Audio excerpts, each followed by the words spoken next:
와, 왜? 비율부터가 지금 뭐가 어떻게 된 건지 모르겠는데. 아유, 쉬워요. 정말 쉽습니다. 정말 쉬워요. 네.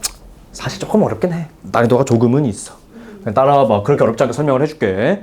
자, 우린 가장 먼저 일정 성분비 법칙을 바로 진행하진 않을 겁니다. 뭐부터 할 거냐면은 원자량이라고 하는 것에서부터 시작을 할 거거든요. 원자량. 자, 단어가 조금 마음에 들지는 않아요. 그죠? 자, 원자량이라고 하는 것은 쉽게 얘기해서 이런 느낌이야. 자, 내가 항상 그리는 그림이 있죠. 물 분자 한번 그려볼 건데 분홍색 동그라미 하나에 파란색 동그라미 두 개가 붙어있는 이 친구를 한번 그려보도록 할게요. 알겠죠? 이때 당연하게 이 분홍색 동그라미 하나가 뭘 의미하느냐? 산소 원자라고 말을 하고 있죠. 그죠? 그 다음 이 파란색 동그라미 하나가 무엇을 의미하냐면은 수소 원자라고 이야기를 하고 있지. 그지? 자, 천천히 한번 생각을 해볼게. 원자량의 정의부터 내가 한번 필기를 해볼 건데 원자량의 정의가 어떻게 되냐면은 별건 아니야. 그냥 원자 하나가 가지고 있는 상대적인 질량이라고 생각하시면 됩니다. 무슨 질량? 원자에 대한 질량이다.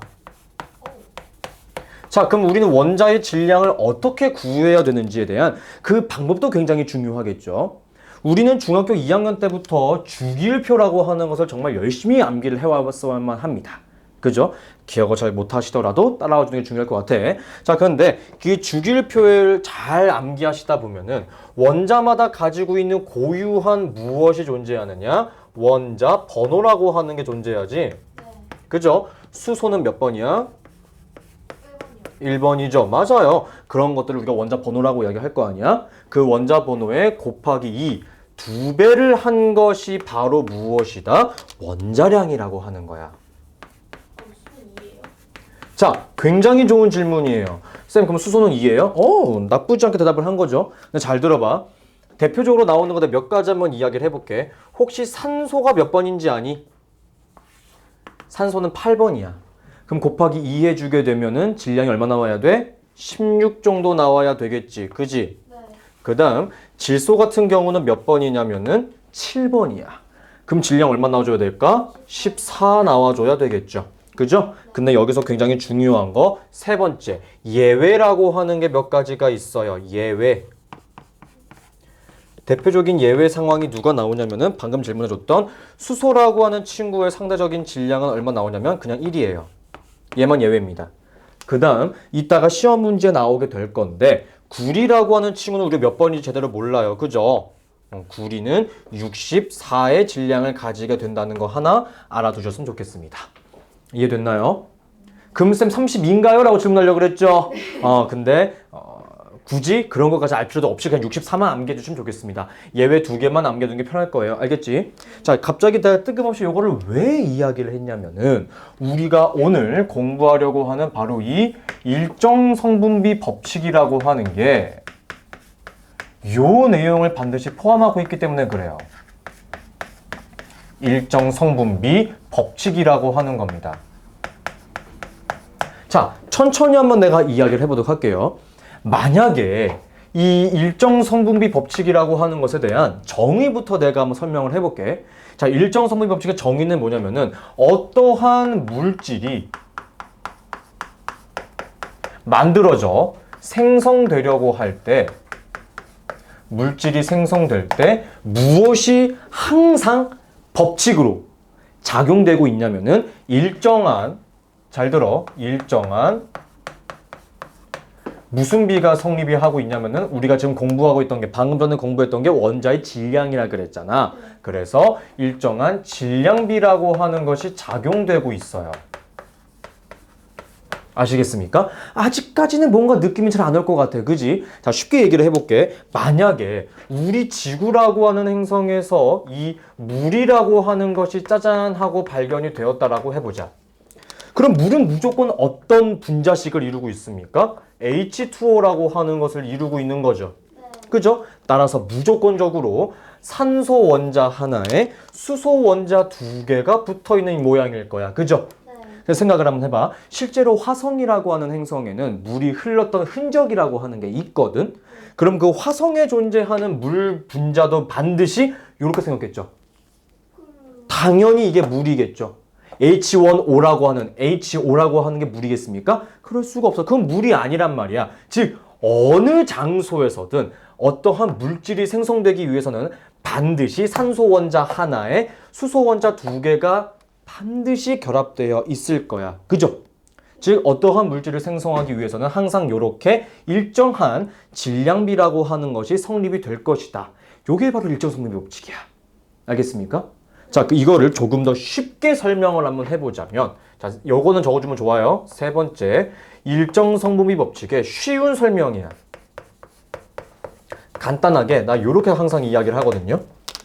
내가 혹은 너가 과학실에 가서 나 오늘은 물을 만들어 봐야지 하고 딱 왔어. 물을 만들려면 반드시 뭐가 필요하겠어? 산소 있어야 되겠지. 그 다음 수소도 있어야 되겠지. 그죠? 맞아요. 즉 어떠한 물질을 생성하기 위해서 혹은 생성할 때 필요한, 오케이? 필요한 최소한의 질량을 우리는 뭐라고 부르는 것이다? 일정 성분비 법칙이라고 이야기하는 겁니다. 이해하시겠습니까? 자, 아직까지 뭔가 느낌이 안 올 거야. 그죠? 근데 내가 화학 반응식 써보도록 하겠습니다. 저번 시간 열심히 공부했죠. 물이라고 하는 것을 만들기 위해서는 두 개의 수소 분자가 필요하고요. 그 다음 하나의 산소 분자가 필요합니다. 그 결과 두 개의 물 분자를 만들 수 있는 거예요. 맞아, 아니야? 맞아. 자, 이때 수소는 하나당 질량이 얼마나 그랬습니까? 1이라 그랬죠. 근데 원자의 개수 다 합치면 몇 개 나옵니까? 4개 나오죠. 원자의 개수 4개 나올 겁니다. 그래서 이 친구는 총 4의 질량을 가지고 있을 거예요. 산소는 원자 하나당 16의 질량을 가지고 있잖아. 총 2개 있기 때문에 32의 질량을 가지고 있을 거야. 맞아, 아니야? 맞아. 근데 여기 붙어있는 수식을 보게 되면 이 둘을 더한대. 그지? 그럼 물이라고 하는 이 H2O는 얼마만큼의 질량을 가지고 있는 거겠어? 당연히 36의 질량비를 가지게 되는 거겠죠? 그죠? 요거를 간단한 정수비로 바꿔주게 되면은 1대 8대 9라고 하는 비례식이 성립될 겁니다. 이해되나요? 그죠? 자, 쌤이 말씀하시니까 이해가 안 되진 않아서 꾸역꾸역 따라오긴 했어요. 그죠? 요 비례식 구하는 게 어렵습니까? 그다지 어렵진 않았어요. 주기율표만 제대로 외울 수 있으면 구할 수 있겠죠? 근데 도대체 이 비례식이 우리에게 어떤 의미를 가지고 있는 건가요? 요런 거야. 우리는 물이라고 하는 걸 만들기 위해서 반드시 수소는 몇 g이 있어야 된다는 소리야? 반드시 1g은 있어야 된다는 소리야. 그럼 산소는 최소한 몇 g이 있어야 되는 거야? 그렇지. 8g이 있어야 되는 거야.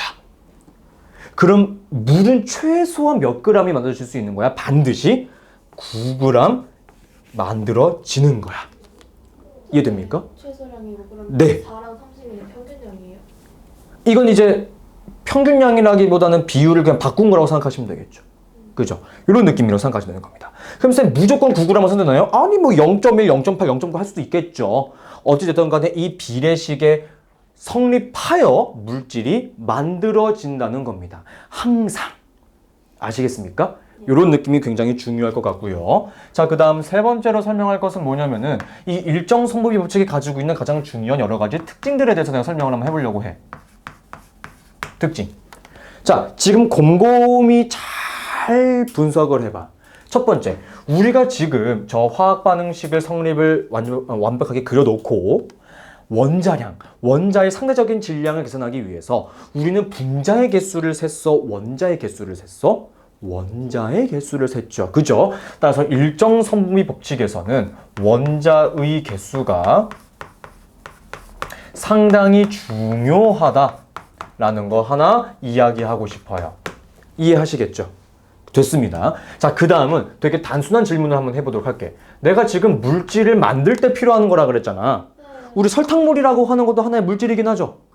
그쵸. 그럼 내가 지금부터 설탕물을 한번 만들어 보도록 하겠습니다. 뭘 만들겠다고요? 설탕물 만들어 볼게. 생각을 한번 해봐. 우리는 이 설탕물이라고 하는 것을 만들 때 내가 너한테 질문을 한번 해보도록 할게요. 너는 설탕물에서 설탕 있잖아. 네. 몇 그램 넣어보고 싶어? 물 100g이야 대신에. 그러면 아무나 얘기해. 10g? 10g? 나쁘지 않았어요. 하지만 아까 얘기했다시피 물은 무조건 몇 그램 넣을 거라 그랬죠? 100g 넣을 거라 그랬어요. 물어보겠습니다. 이렇게 섞었어요. 네. 설탕물이야 소금물이야? 설탕물. 무조건 설탕물이죠. 네. 맞아요. 그래서 생각을 한번 해볼게. 나는 조금 더 달달한 걸 좋아합니다. 네, 실제로 그래요. 그래서 나는 너보다 조금 더 많이 넣어볼래. 따라서 설탕을 20g 넣으려고 합니다. 네. 괜찮죠? 그 다음 하지만 물은 똑같이 100g이라고 할게요. 네. 자, 너가 만든 것도 무슨 물이에요? 설탕물이. 내가 만든 건 소금물이야? 아니 설탕물이. 설탕물이죠? 네. 질문해 볼게요. 똑같은 설탕물이라고 하는 걸 만들었어. 네. 근데 일정한 질량비가 아니 무조건적으로 질량비가 딱 떨어져 안 떨어져? 안 떨어지죠. 근데 얘는요 무조건 요것밖에 안 나오죠. 네. 이 1대 8대 9라고 하는 비례식이 무조건 성립하죠. 무조건 요것밖에 안 나오죠. 이게 키포인트야. 무슨 소리냐? 이 일정 성분비 법칙이라고 하는 것은 요런 느낌 때문에 어떤 특징을 가지고 있냐면은 자 설탕물이라고 하는 것은 순물질과 순물질을 섞은 거죠. 그렇죠. 섞었다. 무슨 물이라고 이야기합니까? 중학교 2학년 2학기 때 배웠죠? 잘한다. 설탕물은 혼합물에서 미안합니다. 일정 성분비 법칙에서는 혼합물이 성립을 할까 안 할까? 할 수가 없다는 거야. 왜 성립할 수 없어? 아니 요것도 설탕물이고 이것도 설탕물이잖아. 근데 항상 일정해? 그건 아니죠. 그러면 1g 넣은 거는 그럼 소금물 되는 거야? 아니. 아니잖아. 그지? 따라서 혼합물에서는 성립하지 않아요. 하지만 어떠한 물질과 물질이 화학적으로 합쳐지는 이 화합물이라고 하는 것에서만 성립하게 된다는 겁니다. 이해하시겠습니까? 네, 이게 바로 일정 성분비 법칙이 가지고 있는 가장 중요한 특징이에요. 알겠죠? 자, 그러면 요게 시험 문제라든지 일상생활에서는 어떤 식의 유형으로 나오게 되냐면은 너 혹시 초등학교 때 그리고 중학교 때 최소 공배수, 최대 공약수라고 하는 거 공부해 본 적 있을 겁니다. 그죠? 최대 공약수요? 최대 공약수, 최소 공배수 이런 거. 최소 공배수는 알아도 최대. 네. 이제 영상 촬영하고 진짜 쌍욕 나올 뻔했어. 공부한 적 있을 겁니다. 자, 생각을 한번 해봐. 지금 우리가 모든 사람이 똑같은 개수의 연필을 나눠 가져야 돼. 네. 한 자루가 남았네? 이걸 다른 사람에게 한 번 더 주면 돼? 안 돼? 안 되지. 네. 똑같은 개수를 나눠 가져야 되기 때문에 그 연필은 잘 두거나 누구에게 주면 안 되는 거겠죠. 제가 가지면 안 돼요. 안 되죠. 똑같은 게 나눠 가지고 그랬다. 이 욕심쟁이. 안 되겠죠. 얘도 마찬가지인 겁니다. 그런 느낌인 거예요. 그래서 23페이지에 제가 표로 집어넣었거든요. 자, 이거를 제가 표 문제라고 이야기합니다. 이 표 문제 스타일 보도록 할게요. 자, 첫 번째 실험 같은 경우에 대해서는요. 수소가 몇 그램 정도가 필요했냐면은 2g 정도가 필요했대요. 그 다음 산소 같은 경우는 몇 g이 필요하다고 합니까? 네, 8g이 필요하다고 했대요. 그랬더니 남는 물질이 있나 봐. 그치? 자, 남는 물질을 공부해봤더니 무엇이 남았냐면은 수소가 1g 정도 남았대. 보이죠? 수소가 1g 남았대. 자, 그럼 대답해봐. 첫 번째 실험에서 실질적으로 반응에 참여한 친구 수소는 몇 g만 반응에 참여한 거야? 1g. 그렇지. 1g만 반응에 참여를 한 거야. 그러면 수소 1g과 산소 8g이 반응을 해서 생성된 것은 무엇이 얼마나 생성되었냐면은 물이라고 하는 친구가 몇 g이 생성된 것이겠어? 9g이 생성된 거인 겁니다. 이해됩니까? 네. 그러니까 마찬가지죠. 요거 1g이 남았지만 누구에게 줄 수가 있다 그랬어? 없다 그랬어? 없다 그랬어. 무조건 남겨야만 하는 거야. 이해됐지? 그냥 두는 거죠. 두는 거예요. 자, 두 번째 실험을 한번 보도록 하겠습니다. 두 번째 실험에서는 수소가 몇 g이나 있냐면은 똑같이 2g이 있어요. 근데 산소가 16g이 있대요. 자, 남는 게 있대 없대? 남는 거 없어요. 남는 거 없어요. 그러면 수소가 2g, 산소가 16g 모두 반응했다는 거죠. 네. 그 결과 물이라고 하는 것이 몇 그램 생성되었대? 18g이 생성되었대. 네. 이해됩니까? 그죠? 이런 시스템이에요. 자, 그 다음 세 번째 실험을 진행했더니 수소가 몇 g이 있었대? 3g이 있었대. 산소는 몇 g이 있었대? 25g이 있었대. 자, 이번에는 뭐가 남았다라고 합니까? 산소가 얼마나 남은 거야? 1g이 남았어. 그지? 그럼 결국에 물은 몇 그램 정도 생성이 된 것이겠습니까? 27g. 그렇죠. 27g이 생성이 된 거야. 따라서 이 세 번째 실험에서는 실질적으로 반응에 참여한 산소의 질량은 24g이라는 것을 알 수가 있겠네요. 이해됩니까? 쌤, 도대체 이 표를 그럼 저희한테 왜 알려주는 거예요? 너무 중요한 표거든요, 이 문제가. 생각해봐. 우리는 이 총 3번의 실험을 통하여 알 수 있는 게 있지 않나요? 1번. 물을 생성하기 위해 필요한 질량비라고 하는 것을 구할 수 있었습니다. 맞아, 아니야? 그죠? 1대 8대 9라고 하는 질량비를 구할 수 있었어. 그죠? 두 번째로는 첫 번째 실험과 세 번째 실험에서부터 알 수 있는 것처럼 남는 물질을 파악할 수 있어요. 맞아, 아니야? 맞아요. 근데 그 남는 물질이 얼마나 남았는지 그 질량도 파악이 됩니까? 파악이 안 됩니까? 파악되죠. 그죠? 그 다음 자연스럽게 가장 오른쪽에 제가 파란색으로 글씨 썼던 것처럼 이 실험을 통해 이 표 문제를 통해 생성된 그 물질이 무엇인지까지도 파악이 됩니까? 안 됩니까? 파악이 되죠. 그죠? 그리고 얼마나 생성되었는지 그 질량까지도 파악이 돼요? 안 돼요? 되는 거죠. 표 문제는 우리에게 이런 정보를 제공해주고 있는 겁니다. 그럼 우리가 멋대로 문제를 한번 만들어 볼까요? 예를 들어 수소가 4g이 있다고 해봅시다. 그 다음 산소는 24g이 있다고 해볼게요. 알겠죠? 그럼 우리가 구한 비례식은 1대 8대 9잖아요. 그럼 뭐가 남을까요? 수소가 남습니다. 몇 그램 남겠습니까? 맞아요. 그럼 이때 생성된 물질은 무엇이 되겠습니까? 물이요. 몇 그램 생성되겠어요? 27g 생성되는 거죠. 요런 걸 물어볼 거라고요.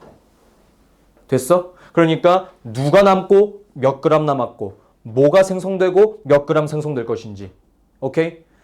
그러니까 우리가 지금 너가 1g이 남았다라고 하는 것을 어떻게 파악한 거야? 바로 위에서 1대 8대 9라고 하는 비례식을 야물딱지게 구해서 못 구했어. 구했기 때문에 이런 걸 답을 내릴 수 있을 거야. 그죠? 요게 시험 문제로 굉장히 자주 나오는 내용이기 때문에 알아두셨으면 좋겠네요. 이해됩니까? 네, 좋아요. 자, 그러면 이 외에 내가 지금 계속 물로만 설명을 하고 있으니 물 말고 다른 친구들은 또 누가 있는지 한번 보도록 할게요. 물 말고 누가 있는가? 오케이? 그래서 다섯 번째, 여러 가지입니다. 여러 가지 화학 반응식들을 통해서 질량비를 한번 구해보고자 하는 거예요. 알겠죠? 자, 가장 먼저 암모니아라고 하는 친구 공부해 볼 건데, 자, 이 암모니아라고 하는 친구는요, 분자식이 어떻게 되냐면은 NH3입니다. 그림을 한번 그려보자면은 저는 수소를 파란색으로 하기 때문에 요렇게 질소 원자 하나에 수소가 여기 하나, 여기 하나, 여기 하나 붙어 있는 생겼다 보시면 되겠습니다. 알겠죠? 와우, 놀래라. 질소는 하나가 질량이 얼마야? 14야. 수소는 하나가 3이니까 얼마 나오겠습니까? N대 H 같은 경우는 14대 3이라고 하는 질량비가 성립되겠네요. 그죠? 자, 두 번째는 이산화탄소입니다. 자, 이 이산화탄소라고 하는 친구는 산소가 2개 붙어 있다는 의미이기 때문에 CO2라고 쓸 수 있으며 얘는 180도로 완전히 쭉 펴져 있는 모양이거든요. 그래서 보통은 요렇게 가운데 탄소가 있고 분홍색 산소 2개가 붙어 있는 모양이라고 생각하시면 되겠습니다. 됐나요? 얘를 많이 마시면 죽는다는데. 뭐 그렇기도 해요. 왜냐면 우리 몸에서 이산화탄소 생성하고 있으니까 뭐 죽을 수도 있긴 하겠죠. 그죠? 뭐 중요하지 않지만. 자, 그 다음 탄소 대 산소의 질량비를 구해보자면은 탄소 몇 번이야? 산소 6번이야. 그래서 12란 말이죠. 네. 산소는 하나당 16입니다. 근데 몇 개 있어? 2개 있으니까 32의 질량비를 가지게 되겠네.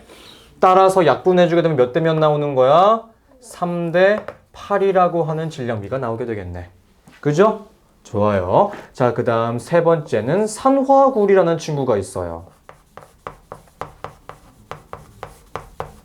자, 산화구리는 분자식은 아니고 화학식이라고 보시면 되겠고 CuO라고 생겼습니다.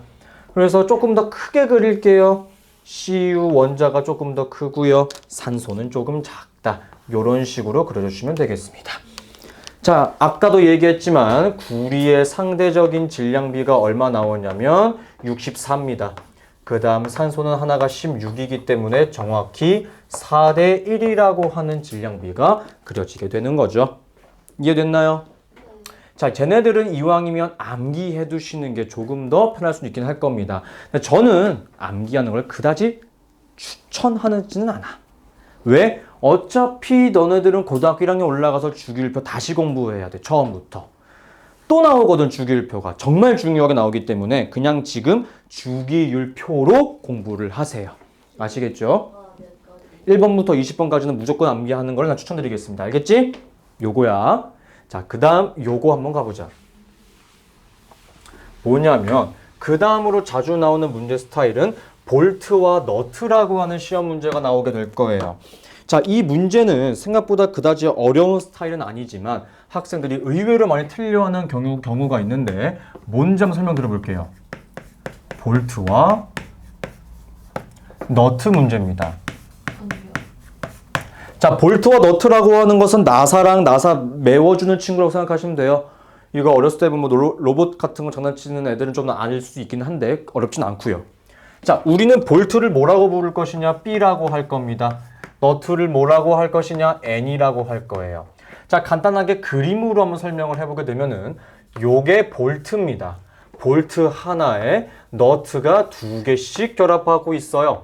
그래서 만들어지는 것을 우리는 이런 식으로 그림을 그려볼까 하거든요. 요렇게요. 자, 요거를 마치 화학 반응식처럼 그림을 그려보게 되면은 볼트는 하나 있으며 너트가 몇 개 있어? 2개가 있다. 그래서 N2라고 저 쓰도록 할게요. EN이라고 하자. 요렇게 합쳐지게 되었을 때 뭐가 만들어지는 거냐면은 BN2가 만들어진다. 요렇게 우린 정의를 할 수 있을 겁니다. 이해되나요? 네. 됐죠? 그런데 우리에게 미리 정보를 알려줍니다. 뭘 알려주느냐?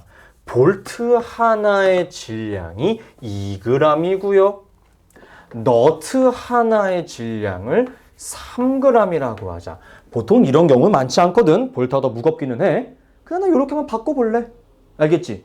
생각 잘해봐. 생각 잘해야 돼. 두 번째. 자, 우리는 이 BN2라고 하는 것을 만들기 위해서 몇 개씩 결합하는지 그 개수에 대한 비율이 정말 중요하지 않을까요? 정말 중요할 겁니다. B 대 N이라고 해볼게. 볼트는 몇 개가 필요합니까? 1개요. 너트는 몇 개가 필요하죠? 2개요. 자, 맞아요. 우리는 아까부터 계속 질량비만 이야기하고 있었기 때문에 개수비라고 하는 정보가 등장하게 되었을 때 많이 우리는 헷갈리고 혼동을 빚을 수밖에 없을 거라고요. 알겠습니까? 헷갈릴 수밖에 없어요. 하지만 우리가 지금 일정 성분비 법칙에서 가장 중요하게 평가하고 있는 비율은 무슨 비율이야? 질량비라 그랬지. 즉, 질량비에 대해서는 B 대 N이 1대 2라고 했기 때문에 B는 얼마만큼의 질량을 차지하고 있는 거야? 2만큼의 질량을 차지하고 있을 것이고 N은 얼마만큼의 질량을 차지하고 있겠어? 6만큼의 질량을 차지하고 있을 거니까 약분해주게 되면 몇 대면 나오는 겁니까? 1대 3이라고 하는 무슨 비? 질량비를 가지게 되는 것이겠죠. 이해되나요? 네, 요게 가장 중요한 문제 스타일이라고 생각을 합니다. 아시겠습니까? 이해됐나요? 자, 좋아요. 그 다음은 이 볼트와 너트 말고 그래프적인 설명으로 우리에게 다뤄줄 때가 있어. 아우, 이놈의 그래프는 과학 시간에 맨날 나오는 것 같아. 그지? 근데 그다지 어렵지가 않습니다. 그다지 어렵지가 않아요. 자, 7번째입니다. 우린 지금부터 산화구리에 대해서 설명해 보도록 할 거예요. 제가 방금 오른쪽에다가 필기를 했기 때문에 대답할 수 있을 거야. 자, 이 산화구리라고 하는 친구는 CU와 CU 대 O라고 보시면 될 것 같고요. 그에 대한 질량비가 어떻게 됩니까? 4대 1이라고 그랬죠. 그쵸? 맞아, 이게 다예요. 자, 좋아. 이 산화구리를 우리는 어떻게 만들 것인지부터 생각을 한번 해보도록 할게. 1번 도가니라고 하는 친구가 나와. 자, 도가니가 뭐냐? 무릎에는 도가니가 그게 아니고 이 도가니는 보통 금속 물질을 가열할 때 사용하는 가열통, 도구라고 생각하시면 됩니다. 그릇이라고 생각하시면 돼요. 가열 그릇이라고 생각하시면 됩니다. 이 가열 그릇에 구리를 넣고 마구마구 가열을 해줄 거야. 알겠습니까? 자, 그럼 그 결과 무슨 일이 발생하느냐? 그래프로 설명을 한번 해보겠다 그거예요. 자, 이렇게 해요. 자, 보통은 그래프가 어떻게 그려지냐면은 X축에 구리를 집어넣고요. Y축에다가 산소를 집어넣는 거야. 자, 구리는 비례식이 4씩 증가할 것이기 때문에 4, 8, 12일 거고요. 산소는 1씩 증가할 거니까 1, 2, 3이겠죠. 그쵸? 이 모든 점들을 쭉 이어주게 되면은 요렇게 비례 그래프가 형성하게 될 거야. 그죠? 생각을 한번 해봐요. 구리랑 산소가 더해져서 산화구리가 만들어지는 거니까 너무나 당연하게 이 그래프는 산화구리에 대한 정보를 내포하고 있을 겁니다. 생각해봐요. 구리 4g과 산소 1g이 반응했어. 그럼 산화구리는 몇 g 나오겠어? 여기서 5g이요. 그럼 이 지점에서는요 10g이요. 이 지점에서는요 15g 나오는 거. 이거 파악돼? 안 돼? 되지. 그렇지. 그런데 여기를 조금 더 활용하게 되면 이런 식의 시험 문제가 나올 수도 있게 됩니다. 뭐냐면 X축에는 똑같이 구리를 집어넣을 거예요. 오케이? 따라서 똑같습니다. 4, 8, 12죠. 대신 Y축에 들어가는 정보가 산화구리가 들어가는 거야. 오케이? 그러면은 비례식이 어떻게 증가해야 돼? 5, 10, 15가 되겠죠. 각각의 똑같이 비례 그래프가 나오게 될 것이며 우리는 이 그래프를 통해 뭘 파악할 수 있겠습니까? 산소에 대한 질량비를 파악할 수 있는 거겠죠. 빼기예요? 그죠? 이번엔 빼기겠네요. 자, 구리 4g과 산소 Xg이 반응하여 산화구리 5g이 생성되었다면 산소는 몇 g 반응하는 거예요? 1g이요. 여기서는요 2g이요. 여기서는요 3g이요. 이거 파악되니 안 되니? 되죠? 어렵지 않고 무난하겠죠? 네, 이런 식의 시험 문제 나올 수 있다는 거야. 다만 우리에게 빈칸으로 나오게 한다든지 이 몇 g이 반응하는지를 물어보고자 하긴 하겠죠. 그래프를 찢어요? 혹시? 아, 그런 짓은 하진 않아요. 빈칸만 주는 겁니다. 알겠죠? 자, 그 다음은 이 산화구리랑 굉장히 흡사한 문제 스타일이 하나가 있습니다. 이번에는 산화 마그네슘이라고 하는 친구가 있어요. 근데 굉장히 흡사하고 어렵지가 않을 거거든요. 따라와 보세요. 산화 마그네슘 같은 경우에 대해서는 Mg와 O가 결합하게 되는 것인데 Mg, 마그네슘은 몇 번이냐? 12번이야. 그럼 질량이 얼마 나오겠어? 24 나오게 되겠죠? 24 대 16이 나올 겁니다. 자, 이 친구는 그럼 비례식이 어떻게 될까요? 6대 3, 3대 2. 3대 2. 잘한다. 3대 2라고 하는 비례식이 나오게 되겠죠? 저 친구 그대로 그려보는 거야. 방금 우리가 했던 것처럼. 어떻게? 가장 먼저 그릴 그래프는 X축에다가 금속을, 마그네슘을 먼저 넣어줄 거야. 그럼 비례식이 어떻게 증가해야 돼? 3, 6, 9 되겠죠. 그 다음 산소 같은 경우에 대해서는 2, 4, 6이겠죠. 마찬가지로 비례 그래프일 겁니다. 그럼 우리는 이 비례 그래프를 통해 뭘 파악할 수 있는 거예요? 산화 마그네슘의 질량비를 구할 수 있겠네요. 그죠? 자, 첫 번째 요 구간에서는 산화굴이 몇 그램 생성되겠습니까? 5g이요. 두 번째 구간에서는요, 10g이요. 세 번째 구간에서는요, 15g이요. 요 비율 자체는 동일하네요. 산화는 똑같아요? 아니요. 특이사항인 겁니다. 네. 그 다음 두 번째. 그러면 마찬가지로 요것도 한번 해봐야 되겠죠? X축에다가 똑같이 마그네슘 집어넣을 겁니다. 요렇게요. 그럼 마찬가지일 겁니다. 비례식은 3, 6, 9일 거고요. Y축에 넣어주는 정보는 산화 마그네슘이니까 MgO를 집어넣을게요. 비례식이 어떻게 증가하게 되냐면은 5, 10, 15가 될 거예요. 이해되나요? 그죠? 마찬가지로 비례 그래프 형성할 겁니다. 그럼 이 비례 그래프가 우리에게 알려준 정보는 무엇이다? 산소에 대한 질량비를 알려줄 수 있는 거겠죠. 첫 번째 구간에서는 2g이 반응할 것이고 두 번째 구간에서는 4g이 반응을 할 것이고 세 번째 구간에서는 6g이 반응을 하게 되겠죠. 이해됩니까? 네. 여기까지가 가장 기본적인 내용이에요. 이 다음에 조금 더 어려운 내용이 하나 있거든. 요거는 복습 먼저 하시고 복습 먼저 하신 다음에 강의하도록 하겠습니다. 공부 먼저 하고 계세요.